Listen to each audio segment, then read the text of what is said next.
company's profit. The fact is, the values of materialism and consumption are of dire importance to the operation of the world economy. Without those values, the system would falter, and let me explain why. At the core of the economy as we know it lies the unalterable requirement for constant, perpetual, cyclical consumption. In other words, the entire basis of what we refer to as economic growth, which in turn is translated into things such as gross domestic product, which are supposed to be measures of social progress and the like, is nothing more than human beings constantly and perpetually buying and selling over and over and over again.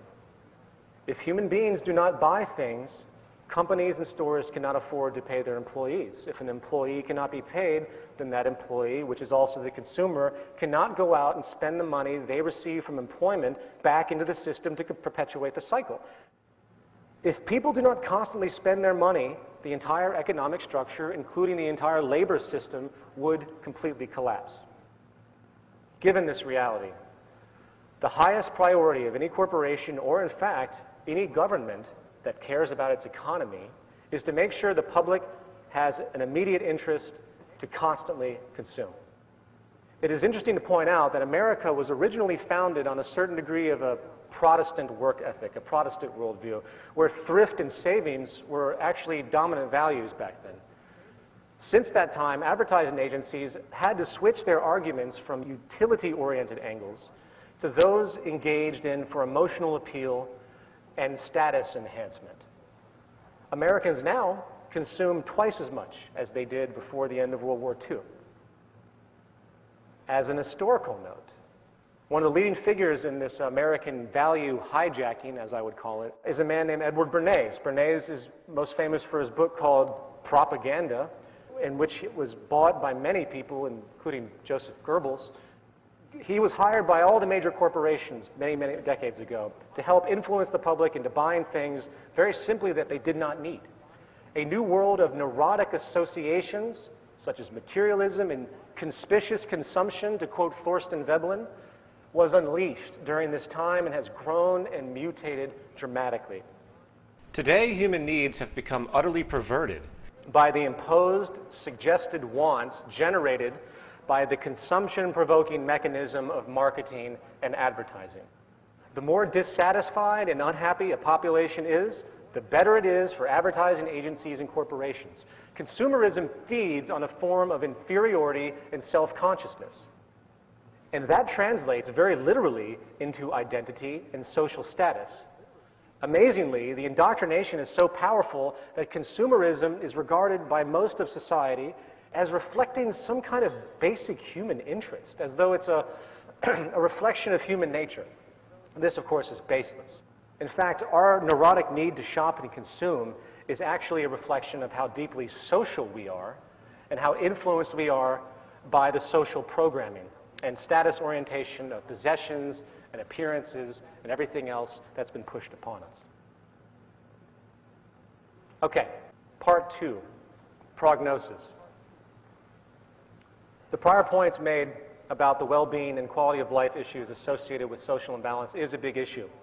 However, to be fair, just because there's a propensity for an overweight, violent, diseased, mentally disturbed, selfish, untrusting, illiterate population does not necessarily translate into the consequence of social collapse, as we're beginning to see.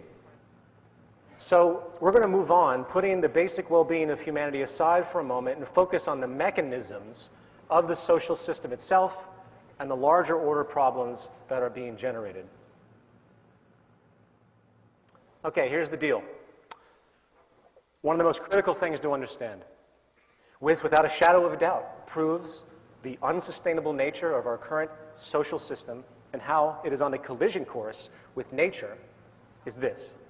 Due to the way money and hence the market system functions, we are locked into an incompatible paradigm where two mutually exclusive operating principles, one, the need for constant consumption or infinite growth, collides with an unyielding finite planet and hence the physical laws of nature.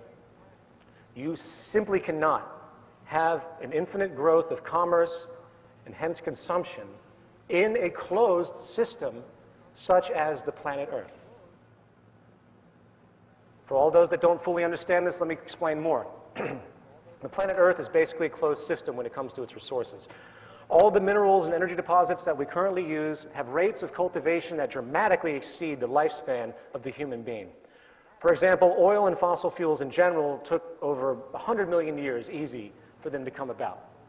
The same goes for our mineral resources. The 4,400 mineral species out there today took outrageous amounts of time to be created. The diamonds that we find today took over 3 billion years to be created. Now, given this environmental reality, it would seem painfully obvious that the most important aspect of any earthly society would be the preservation of the Earth's resources, right? It would seem, in fact, that the entire basis of any economic structure would have as the #1 priority the preservation of the resources of the planet. Why? Because once it's gone, it's gone. For example, even at this stage of scientific inquiry, we cannot take a tire, which contains probably 6 or 7 gallons of oil, and convert it back into combustible fuel. So instead of having a logical system of resource management where we actually monitor the Earth's resources and try, as the human species, to strategically orient our use of these precious finite elements, we came up with something much more interesting. And it's called the infinite growth economic paradigm. In our current system, we grab as many resources as we can, we throw them into anything that we think someone will buy, and we try to manipulate each other into buying these things from us for profit. In fact, the entire basis of the free market ideology is using and exchanging as many resources as possible, as fast as possible, to generate as much money as possible, which in turn is used to exploit more resources over and over again. We've created a global money and profit-driven structure which consists of a circular exchange protocol, if you will, where money must move from the consumer to the employer to the employee, which is the consumer again, and the only way, again, to sustain this pattern, to keep people employed, the only way to keep people eating, the only way to keep GDP up, the only way to keep the stock market up, is through the mandate that goods and services comprised, again, of our finite resources and energy are constantly and perpetually used and sold ad infinitum, irregardless of purpose, utility, or respect for what we actually have. I couldn't possibly come up with a more destructive manner for organizing society. And the sad thing is, people don't see this whatsoever. They have been conditioned into ideologies. Capitalism, communism, socialism, well, guess what? Any social ideology, specifically economic, which does not directly relate to the resources of the planet in its doctrines explicitly, meaning the attributes of our environment which actually sustain our lives, is an inapplicable and thus irrelevant social ideology. Case in point, oil and fossil fuels. We live in a hydrocarbon economy, as I'm sure you all know.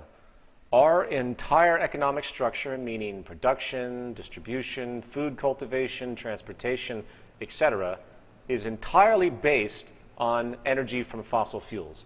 There are 10 calories of hydrocarbon energy in every 1 calorie of food currently consumed in the industrialized world. This is M. King Hubbert, a geologist and, interestingly enough, a technocrat. M. King Hubbert predicted in the late 1940s that the United States would peak in its oil production in 1970. Of course, he was ridiculed, laughed at, and scorned by the scientific establishment. And unfortunately, he was right. The U.S. did peak in the 1970s. In fact, some studies now show that global oil discoveries have likely peaked around the same time. The exact date is debatable, but it doesn't change anything. Now, before I go any further, I know some of you out there are saying, how do we know that these statistics are accurate? How do we know that the research institutions are unaware of existing oil supplies that go undiscovered? And how do we know if the oil corporations themselves, which contain the data, are not lying to simply boost their profits? Well, these are good questions, but there is no question about the decline in the United States. We do import over 70% of our oil now. And as far as the global peak, All you really have to do is look at the drilling patterns of the major corporations to see that almost every major oil company is desperate to find new oil reserves, and they have gone almost everywhere legally possible to do so. The oil on this planet, which took 100 million years to generate, regardless of what you believe about depletion rates, is going to run out one way or another. It is an unsustainable practice. And I won't even go into the obvious dangers